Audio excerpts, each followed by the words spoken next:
All right, let's talk about placing our fingers down on the fingerboard for the violin or the viola. So I've got my violin here. I have no tapes across my strings, but yours will, little stripes, and that will give you a lot of indication about where you should place your fingers. But just like whenever we talk about our playing position, when we place our left hand on the fingerboard, one of the most important things is how it looks, okay?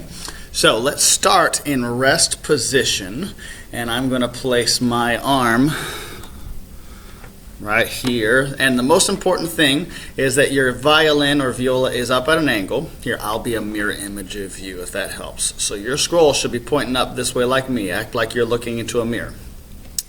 Most important things about this part is that your scroll is pointing at an angle. It's not flat. It's like that. And the back of the instrument, along with your shoulder rest, is flat up against you, not like this. If it's like this, then you're going to have to do something weird with your left hand. So make sure your instrument is flat against you and the scroll is pointing up kind of at an angle. Okay? Now before we put our hand on the instrument, I want you to place your hand, this is your left hand, you're looking at a mirror, remember. You're going to place your hand and your thumb next to your first finger. Now right about where your thumb meets, like the tip of your thumb meets the side of your finger, like in between this line and that line. It's slightly different for every person, but about right there in the middle. I want you to remember that spot, okay? So we're going to take our hand, and I tell my students judo chop, because we want our wrists perfectly straight, not this way or that way or whatever. Perfectly straight. Now we're going to open up our thumb, and I'm going to show you the back side. Your scroll is still pointing that way. That wrist is straight. Now I'm going to place my hand. I'm going to place my hand here, same place as where my thumb was, and notice I'm at the end of the fingerboard, right where the nut is, okay? Now my thumb is just going to come down relaxed on the other side, and notice it's barely touching the black fingerboard at all. If anything, it's touching it just on the edge. Most of it's just touching the neck, okay? Now I want you to make sure that your wrist is still straight and that you have a space in here behind the neck between your thumb and your finger. It should not be all the way in like that. Ooh, that's loud. Just a friendly reminder to remember to log in to the health portal and also to do your electronic sign-in. Thank you. Okay, sorry for that interruption. So your wrist is straight, your thumb is relaxed and on the side, and you do not put it all the way in the webbing of your thumb. That's going to cause a lot of issues later. So if you look down at your hand, this is what you should be seeing. Okay, your thumb is relaxed on the side, no thumb like that. Okay, and there should be no squeezing or pressure at this point, just naturally like that. Okay, now I want you to look down at your hand and I want you to imagine making a square with your first finger. So this knuckle is going to stay straight up and down. This knuckle is going to go sideways, and then your first finger is going to be placed on the very tip. Let me hold on to it with my other hand. Very tip on your, let's say, the D string, okay? Now if you look at my hand, it's not perfectly a square, but the most important thing is that you're using your fingertip, and your finger is coming down almost straight down like that and not flat. So we want to use the tip of that finger, okay?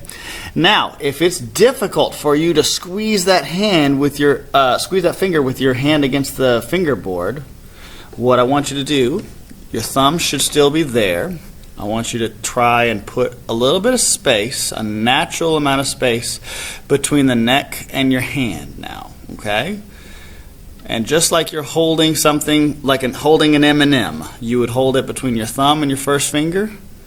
That's how it is. Now, if you hold your finger down and kind of do some finger push-ups, you can hold the string down on the fingerboard, just like that, like a little trampoline.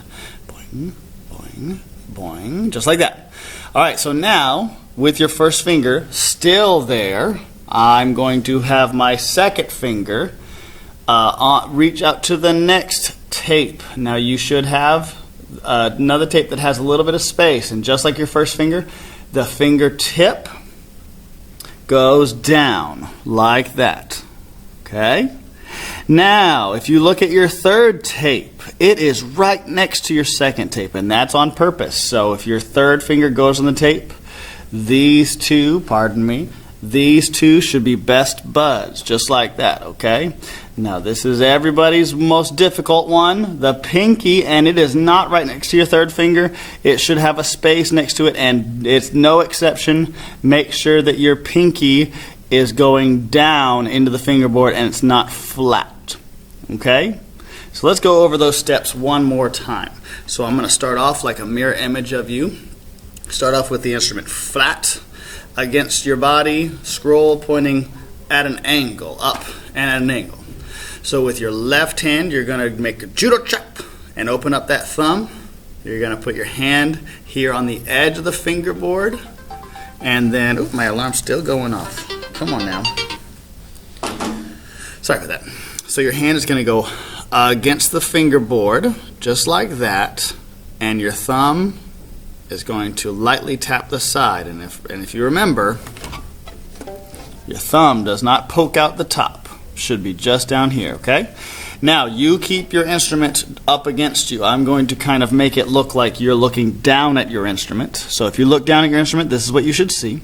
Wrist is still straight. Don't let this happen. This is one of the most common and bad mistakes that you can make, because this will make it to where you will lose all strength in your hand later.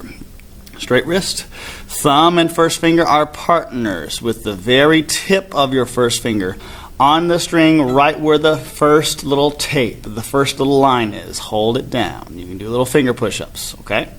Next finger, reach out. Hold that down. Finger push-ups, if you can see that from where you are. Third finger, right next to it, finger push-ups. Your wrist is still straight, and then your pinky, reach it out all the way to that tape, okay? So, if you've done this correctly, as you look down at your hand, your wrist is still straight. Your palm is about this angle. Your palm should be kind of shaped, I'll do a mirror image of you, about like this. It's not like if water were pouring into your hand, it wouldn't pool there, but it also wouldn't just slide right off. It would kind of hit your hand and roll off kind of gradually. So that's the angle that your palm should be in, if you can see from that angle. So not flat like this, no. But also not straight across, kind of in between, okay? Thumb is always relaxed and on the side. And remember, I don't know about you, I can't play with my knuckle right up against that, and I definitely can't squeeze. So if it feels a little bit more natural, just put a little bit of space between the fingerboard and your knuckle. Nothing crazy like that, because you've probably figured out, look at my fingers. I can't use my fingertips at that angle, okay? So, step one, judo chop. Place it underneath the neck where the nut is. Tap, tap, tap your thumb, relax. Now take your first finger, make a square fingertip. Second finger on the next tape, but on the same string.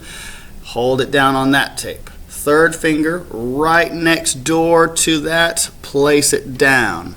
And then your fourth finger way, way out there like that, okay? Now, if your fourth finger doesn't feel comfortable, if it feels like it's not strong enough to hold it down, that's okay. Just like everything else in life, the more you do it, the easier it will get. You're going to have muscles on these fingers before too long.